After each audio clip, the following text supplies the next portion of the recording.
US Department of Interior has approved an oil and gas leasing plan that opens up the Arctic National Wildlife Refuge for drilling. The coastal plain in the state of Alaska has remained untouched for over 30 years. Republicans have been lobbying to revive drilling for oil in the area. The first auction of the lease will be held in 2022. Environmental activists have promised to legally challenge the decision. Well, Hannah Safford is joining us live on Skype from Davis, California. She's an environmental policy specialist and a researcher at the University of California Davis Policy Institute for Energy. It's good to have you with us. Thank you very much indeed. Tell us, first of all, why this particular area is so important environmentally. Well, this particular region is very important environmentally. It's also important economically. From an environmental standpoint, it is often referred to this region of the Alaska National Wildlife Refuge. It's often referred to as our nation's last great wilderness. We don't have that many places left in the country, or indeed the world, that have been totally untouched by human activity. And so there are millions of migratory birds that pass through that plain every year. The plain also provides habitat to large populations of polar bears, caribou, foxes, other iconic wildlife. And let me just add, too, it's not just the animals. There are also groups of indigenous people who live there, who rely on the environment, who rely on the natural resources that it provides for their food, for their livelihood. What do you think would be the impact of opening this area up to drilling? What would be the impact, both, as you say, environmentally, but also economically?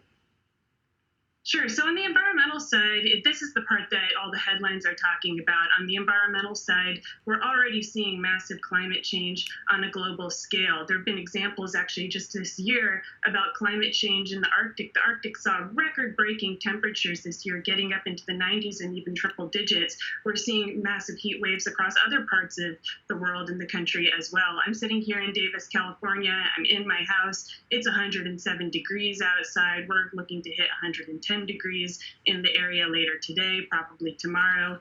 And doing more drilling is just going to accelerate that. When you do drilling, it helps destabilize soils, it helps destabilize coastlines. That creates positive feedback loops in the drilling process itself that accelerates climate change, not to mention the additional methane, the additional greenhouse gas emissions that you get from burning the fossil fuels that you access.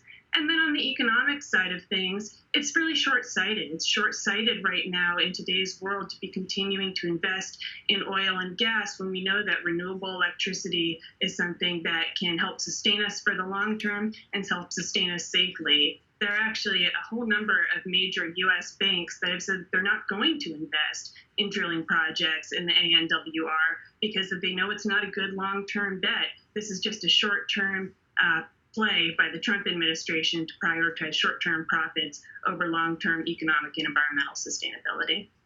Environmental activists have promised to legally challenge this. Do you think that there's any room for activists to take action over and above a legal action? There's certainly room to do so. A lot of it will depend, of course, how much activism needs to happen is going to depend on what happens in November. Certainly, if it's the Trump administration continuing, then there's going to be quite a bit of need for activism at the grassroots level and also in the courts for years to come. If the Biden administration ends up coming into office, then I expect to see them do their best to reverse as much as they can of the Trump's push towards the ANWR.